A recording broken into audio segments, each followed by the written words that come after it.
Okay, I'm playing Seven Ages, and this is the start of turn three. I had an update, or I have an update. I messed up on the glory count last turn. Purple actually got an extra glory because they are, in fact, biggest in Asia. They were tied with the green player. They both have one,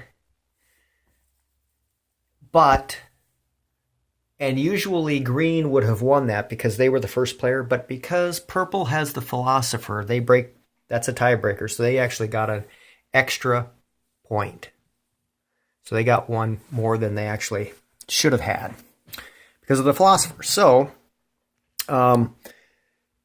these are the actions. Blue's the first player. They're going to do a production and a destiny. Purple, maneuver, and a start empire.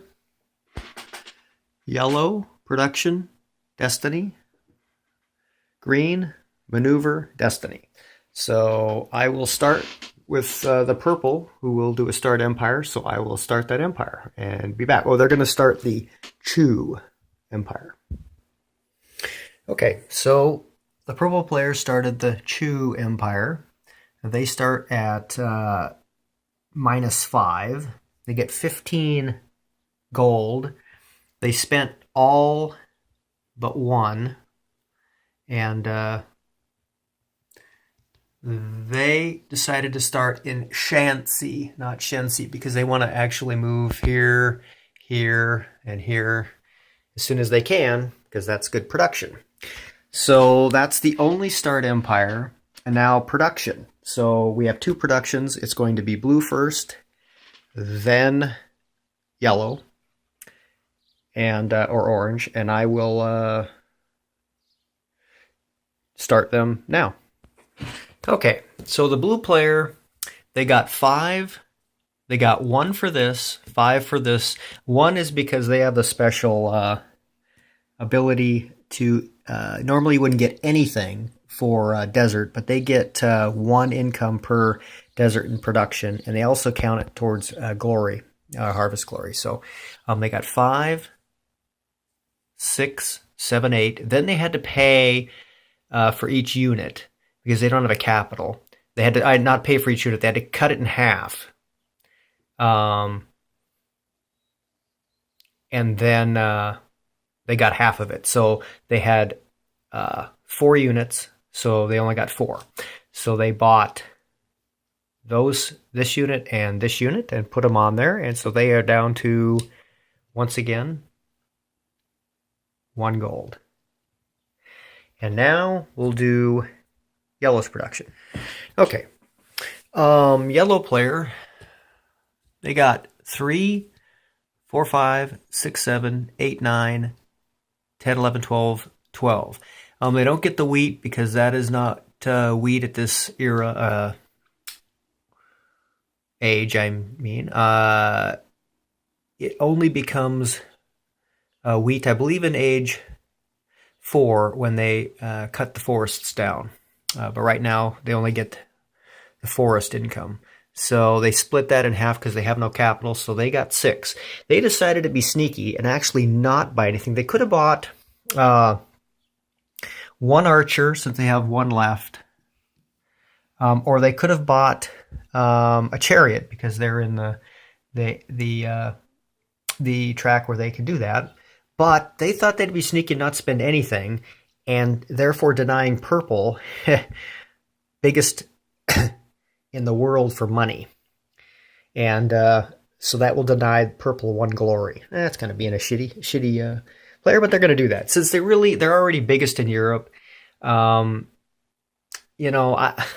think they have to be worried about Rome popping up, because when Rome pops up, it's gonna not be good. But I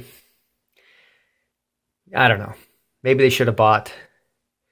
The thing is, if they spend 3 and buy an archer and stick it here, because that's where Rome would attack first, then that puts them at even with purple. So it doesn't deny them, since purples would be next in line. They're the second player, so they would get the tiebreaker. But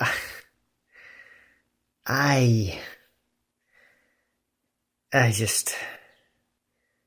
don't know. Maybe it doesn't matter. Maybe one glory at this point doesn't matter, and they really need to protect themselves from Rome if Rome does pop up. I don't know. I think they'll just leave it like that. So that's yellow, and now that's the end of production. So we have trade in progress. Now, green was thinking of doing trade in progress because green wants to be biggest in the world, or biggest on the track. They want to be the most advanced. However, everyone's stacked up here. So if they traded, they could go ahead one, or potentially two if they won the trade and they initiated the trade. However, they would have to trade with the deck. Their biggest card right now is a 4. So do they want to, I was kicking myself, do they want to do that? Right? Do they want to trade or not? They're biggest in India. There's no one else in India, so they don't have to worry about that. And I did a maneuver, and I'm thinking maybe I should actually do that trade and do that. And just give it a shot. I'm going to do that. I'm going to do away with the maneuver, and I'm going to go with trade in progress and see if I can't get them on. It might be a wasted turn, but we'll do that. Let's do that.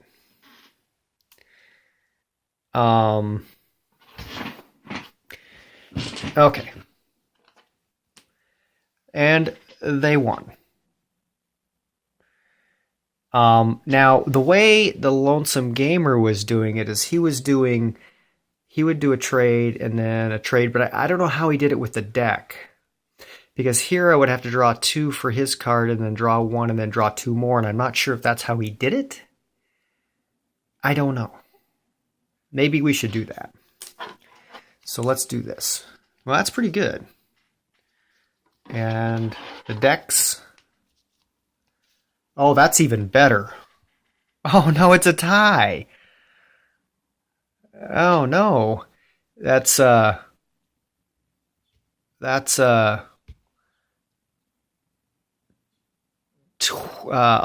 Half of 11 is 6. That's 13. That's 7. Oh, and I don't know if I should be doing that or not, because now it ties, and they don't get anything for a tie. But I think that must be how he's doing it. I should probably... I probably shouldn't do that. I probably should just... I don't know. I guess I should do it that way. Yeah, the Egyptians are out of play now, too. Boy, that's interesting. And they didn't win, so they tied, and no one increases if you tie. Boy, that was a tough blow. So the cards, I think you must still switch cards, yes. But these all go away. Wow, that's insane. I didn't think, when I saw these two, I didn't think there was any way that could happen, but it did. Well, now everyone knows the Egyptians are out of play. So... wow. So now the Kushite Nubians have got a free reign there for a little while.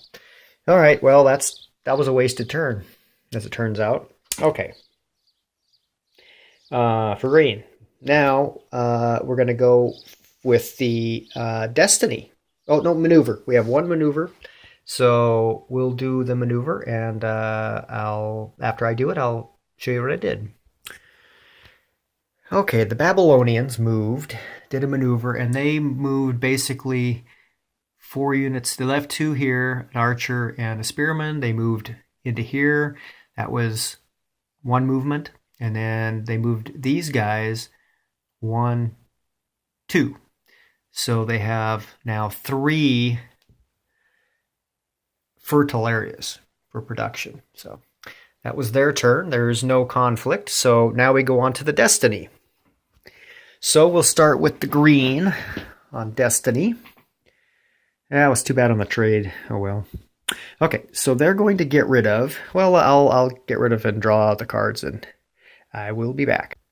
You know something? I'm gonna do this. I'm gonna play this card when I did that trade. I'm just gonna go back. Okay.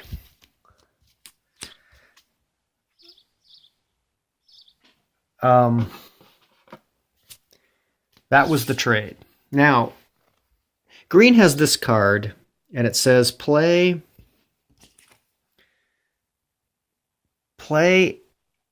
after cards are revealed in a trade. One of the traders, your choice, can change the card it played.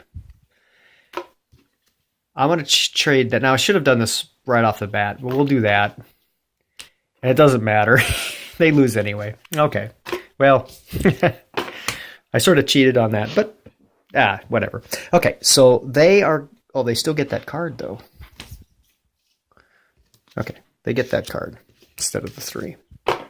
Okay, so they're actually going to keep that. That's a pretty good card, that Visor.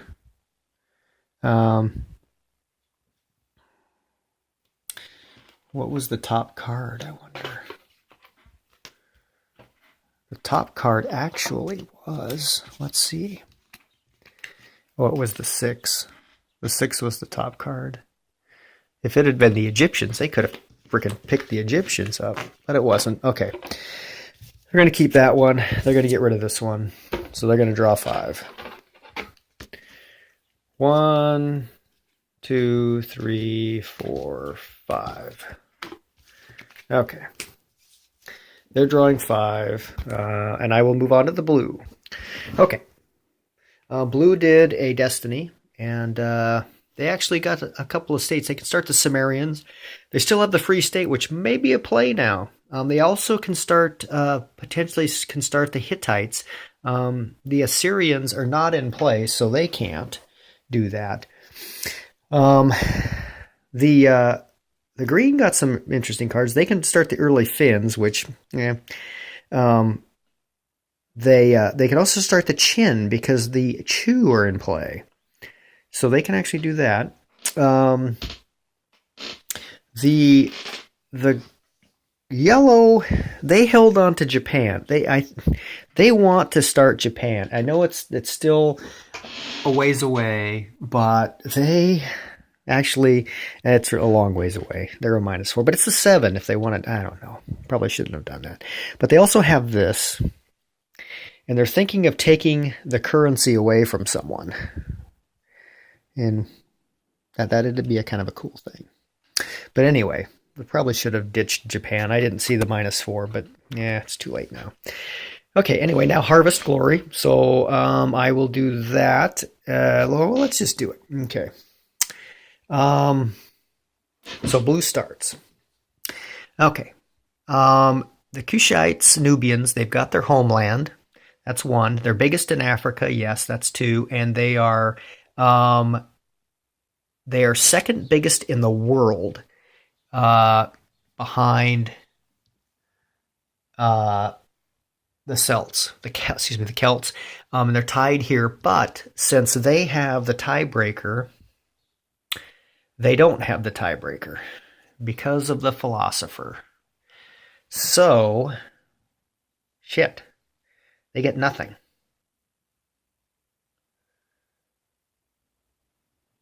Does the philosopher only work when they're counting glory, or does it work when both sides are counting glory?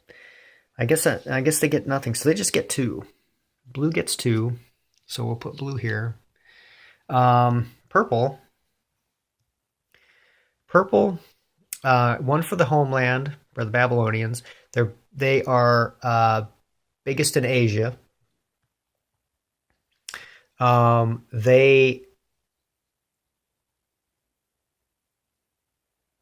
have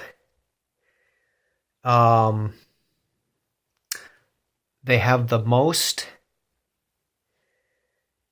artifacts, except they don't, because green, even though green's lower, they each have 1. Green's lower on the totem pole.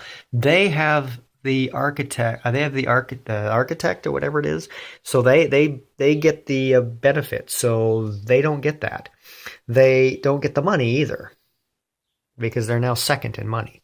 So they just get 3 because they are biggest in Asia. So they get 3 for purple. 1, 2, 3, and the Chu. They are biggest in China. They have their homeland biggest in China. They're not biggest in Asia or the world. So they get 2. So purple's not doing so bad. Okay, now yellow. Yellow is Europe. Biggest in Europe, yes. So they get 3 for that. So 1, 2, 3.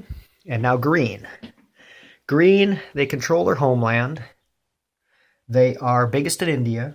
And they are not the most advanced or the second most advanced because of that trade they got screwed on. So they get 2 is all. So green gets 2. And there we are. So purple's in the lead. Green and yellow are in second, and blue is behind. So that's turn. Oh, I forgot to advance the age. So there we go. That's turn 3.